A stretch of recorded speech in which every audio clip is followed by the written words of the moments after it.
شروع اللہ کا نام لے کر جو بڑا مہربان نہایت رحم والا ہے۔ ناپ اور تول میں کمی کرنے والوں کے لیے خرابی ہے۔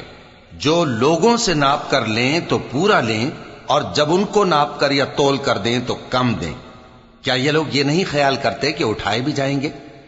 یعنی ایک بڑے سخت دن میں، جس دن تمام لوگ رب العالمین کے سامنے کھڑے ہوں گے۔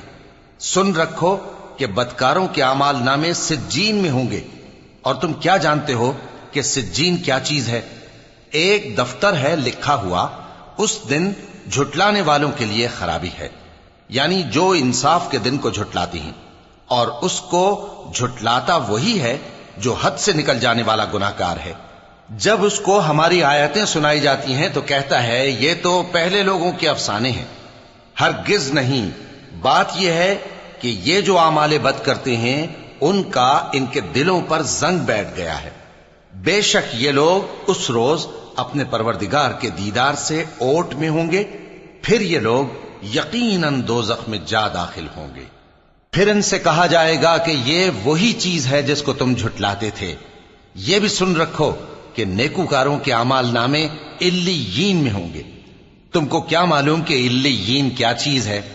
ایک دفتر ہے لکھا ہوا جس کے پاس مقرب فرشتے حاضر ہوتی ہیں۔ بے شک نیک لوگ نعمتوں میں ہوں گے، تختوں پر بیٹھے ہوئے نظارے کریں گے، تم ان کے چہروں ہی سے نعمت کی تازگی معلوم کر لو گے۔ ان کو شراب خالص سر بمہر پلائی جائے گی جس کی مہر مشک کی ہوگی۔ تو نعمتوں کے لیے ریس کرنے والوں کو چاہیے کہ اسی کی ریس کریں، اور اس میں آب تسنیم کی آمیزش ہوگی۔ وہ ایک چشمہ ہے جس میں سے اللہ کے مقرب پیئیں گے۔ جو گناہگار یعنی کفار ہیں وہ دنیا میں مومنوں سے ہنسی کیا کرتے تھے، اور جب ان کے پاس سے گزرتے تو حقارت سے اشارے کرتے، اور جب اپنے گھر کو لوٹتے تو اتراتے ہوئے لوٹتے، اور جب ان کو یعنی مومنوں کو دیکھتے تو کہتے کہ یہ تو گمراہ ہیں، حالانکہ وہ یعنی کافر ان پر نگراں بنا کر نہیں بھیجے گئے تھے۔ تو آج مومن کافروں سے ہنسی کریں گے کہ مسندوں پر بیٹھے ہوئے ان کا حال دیکھ رہے ہوں گے۔